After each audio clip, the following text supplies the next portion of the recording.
In this video, let us learn about the energy balance sheet of aerobic respiration.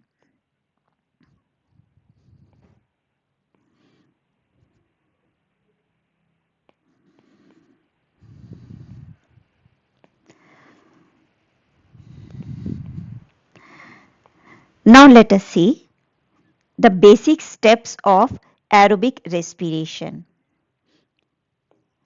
Glycolysis that result in the formation of pyruvate.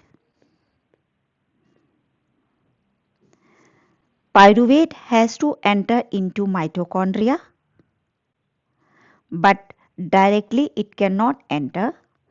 So this is converted into a compound acetyl coenzyme A, and this enter into mitochondria and a cycle occur called the Krebs cycle or the TCA cycle.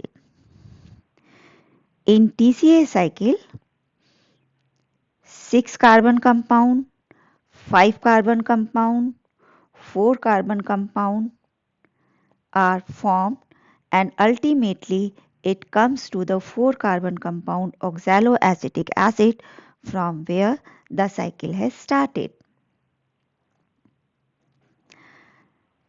During glycolysis, 2 ATPs are directly formed.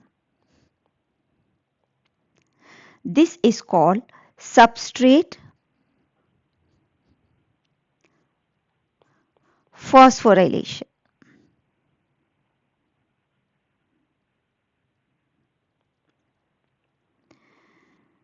Similarly, 2 NADH are formed, and from 2 NADH,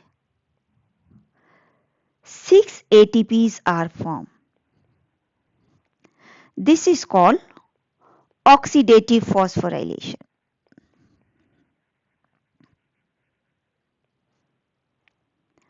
As a whole, the net gain of 8 ATPs from the glycolysis. Now in this intermediate step, no ATP formation occur at the substrate level, but again 2 NADH are formed. So it means again through oxidative phosphorylation, 6 ATPs are formed.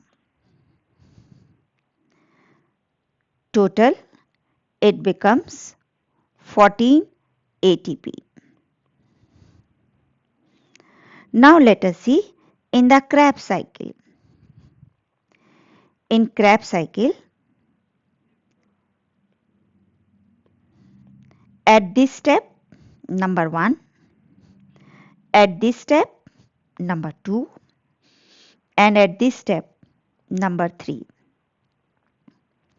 At 3 step, NADH is formed. So total 3 NADH are formed in one Krebs cycle. Similarly, at this step, FADH2 is formed. And at one step here, 1 ATP directly formed, that is substrate phosphorylation. So when 2 such cycles are required, because we know that from 1 glucose, 2 pyruvate, 2 acetyl coenzyme are formed. So 2 such cycles are there. So directly 2 ATPs, that is substrate phosphorylation.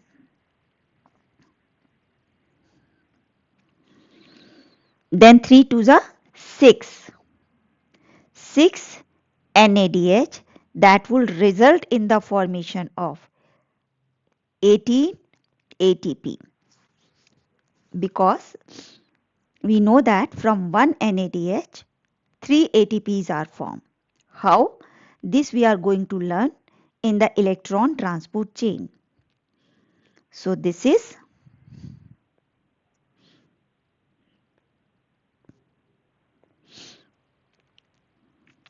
oxidative phosphorylation.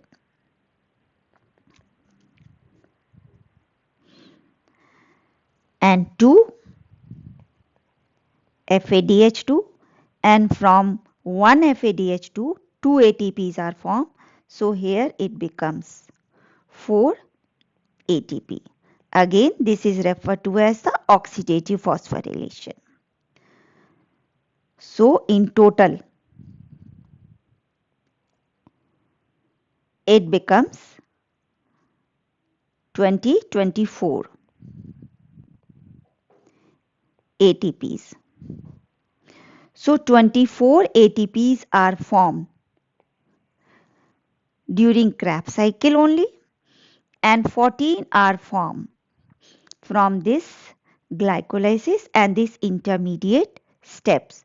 So total ATPs become 24 plus 14, 38 ATPs. These NADH, one this and here, this one also. These are in the cytoplasm. These have to enter into mitochondria. So during that 2 ATPs are used. So the net gain of ATPs are 38 minus 2. It becomes 36 ATP. So during this whole process or the complete breakdown of one molecule of glucose is 36 ATP.